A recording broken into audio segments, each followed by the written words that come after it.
அநேக சபைகளுக்கு போகிறவன்,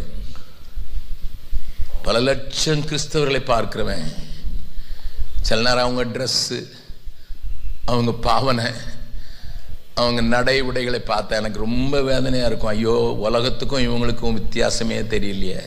நான் தமிழ்நாட்டில் தான் இந்த அட்டகாசம்லாம் நடக்குன்னு நினச்சிக்கிட்டு இருக்கேன். கிறிஸ்துவ அறியாதவர்களுக்குள்ள தான் இந்த அட்டகாசம்லாம் நடக்குன்னு மட்டும் இல்லை, கிறிஸ்துவ அறிஞ்சவங்களுக்கும் வரதட்சணை கொடுமை, மருமகளை உயிரோடு இருக்கிறதுலாம் எங்கள் ஊரில் நடக்குது. ஏன்னா கார் வாங்கிட்டு வரலையா, உயிரோடு மண்ணெண்ணெய் ஊற்றி எழுப்பினதை நாங்கள் தினந்தோறும் படிக்கிறோம், தினந்தோறும் வாசிக்கிறோம். போன வருஷத்தில் மாத்திரம் கொல்லப்பட்டவர்கள் யார்?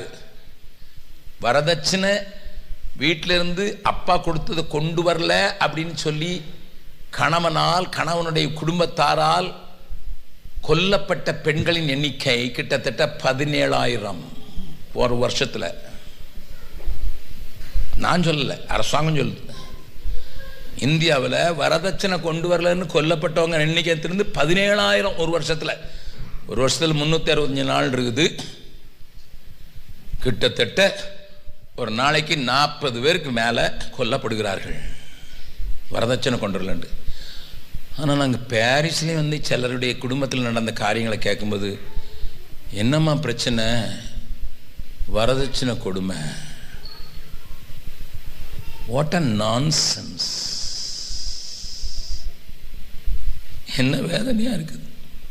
அதுவும் கிறிஸ்துவை அறிந்தேன்னு சொல்லுகிறவர்களுக்குள்ள. எனக்கு ஒரு பெண்ணை தெரியும் சிவகாசியில், ஊர் பேர் மட்டும் சொல்கிறேன்.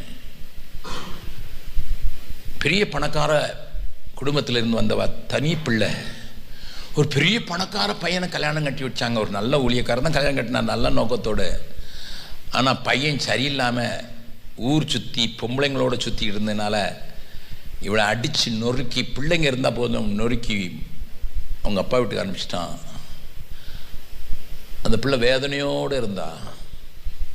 மறுபடியும் ஒரு ஊழியக்காரருக்கு கொடுக்கணும்னு சொல்லிட்டு ஒரு ஊழியத்தில் இருந்த ஒருத்தருக்கு கொடுத்தாங்க. அவனுக்கும் 2 பிள்ளை பிறந்துச்சு. நான் அவங்க வீட்டுக்கு போகும்போது தான் வீட்டில் இருந்தேன். என்னம்மா இங்கே இருக்கேன்னா, நதி அளவா கண்ணீர் விடுறா, 4 குட்டி பிள்ளைங்களை வச்சிருக்கா, பார்க்க அழகா இருப்பா. அழுதுட்டு உள்ள ஓடிட்டா. அவங்க அப்பா வந்தார், வேதனையோடு சொன்னார், நிறைய பணம் கேட்டாங்க பிரதர், கொடுத்தேன், இன்னும் பத்தலைங்கிறாங்க, அதனால் கொடுமைப்படுத்திட்டாங்க. அந்த கொடுமை தாங்காமல் மகா வீட்டில் வந்து இருக்கிறான். அந்த பிள்ளை எனக்கு ரொம்ப வருஷமாக தெரியும், திருமணத்துக்கு முன்னாலே தெரியும். அழகான பிள்ளை, தேவனுக்கென்று வைராக்கியமாக இருந்தவா. என் கூட்டங்களில் முன்னால் வந்து உட்கார்ந்து பயங்கரமாக கத்தருக்காக வைராக்கியத்தை காண்பிக்கிற ஒரு பொண்ணு. எனக்கு 4 பிள்ளைகளோட அவள் கொஞ்ச நேரம் அழுதுட்டு மறுபடியும் வந்தா. நான் அவட கேட்டேன், ஏம்மா உன் வாழ்க்கையை பார்த்து எனக்கே பரதாமல் இருக்கு. போங்க அங்கிள், சும்மா இவனுங்கெல்லாம் ஏசுன்னு சொல்கிறாங்க. அப்பா, இவனுங்க பித்தலாட்டக்காரர்கள். அவள் சொன்ன வார்த்தை, எல்லாம் பணப்பிசாசு பிடிச்சு அலைகிறான்.